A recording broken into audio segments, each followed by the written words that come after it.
সারাদিনে মানে ছেলের পড়ার জন্য ও থাকতে পড়াতে হয়, আবার যাওয়ার পর প্রশ্ন এগুলো রেডি করা, সাজেশন দেখা, এগুলো করতে হয়।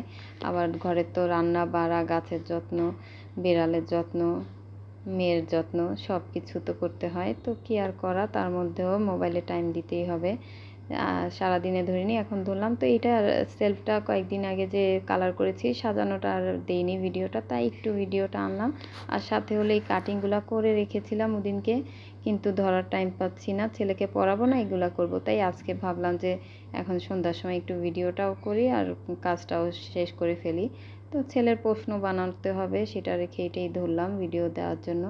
তো এইভাবে আগে নারিকেলের খোসাটা কেটে নিয়েছি, গাছ কাটার কেচিটা দিয়ে। আমি ভাবছি কাটবেই না, যাক মাশাল্লাহ কেটেছে। কাটার পর দুইটা পার্ট হয়া, এটা হয়া কাটিং। তো হয়াটা এইভাবে না করে আরও অনেকভাবে করা যায়। তো আমি এইভাবেই একটু করে দেখলাম। এর আগেও নারিকেলের খোসায় দেওয়াতে দুইটা চারা হয়েছে মাশাল্লাহ, অনেক সুন্দর। পরে দুইজনকে গিফট দিয়েছি, তারা যত্ন নেয়নি, মরে গেছে। এর জন্য কাউকে মানে গিফট দিতে ইচ্ছা করে না। আর এক একজনে নেওয়ার সময় ছোট দিলে মনে করে কি কিপটামি করে কম দিয়েছি।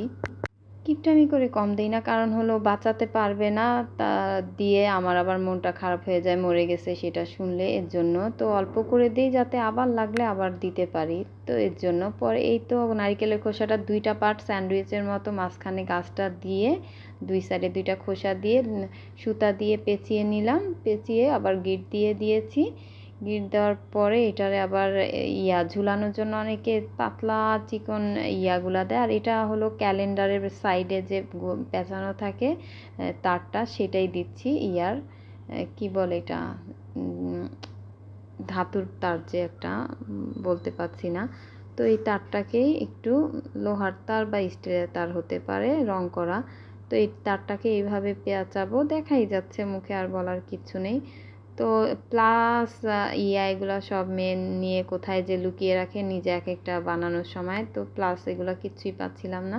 তাই হাত দিয়ে অনেক কষ্ট করে দাঁতে দিয়ে করছিলাম, আর এই কেচিটা দিয়েও একটু কেটে নিয়েছিলাম, অনেক কষ্টে, কাটছিলই না।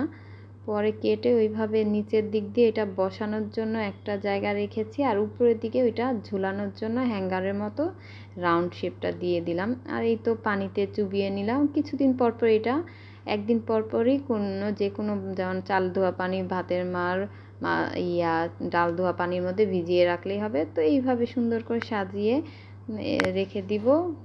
এই বেশি হলে 1 মাসের মধ্যেই শিকড় এসে সুন্দরভাবে হয়ে যাবে। আর এটা জিজি প্লান্টের কাটিংও করে রেখেছি, এগুলাও করতে হবে, আরও অনেক কাজ আছে। এত লং তো আর ভিডিও করা যায় না, তাই শর্টকাটে আনলাম। আল্লাহ হাফেজ।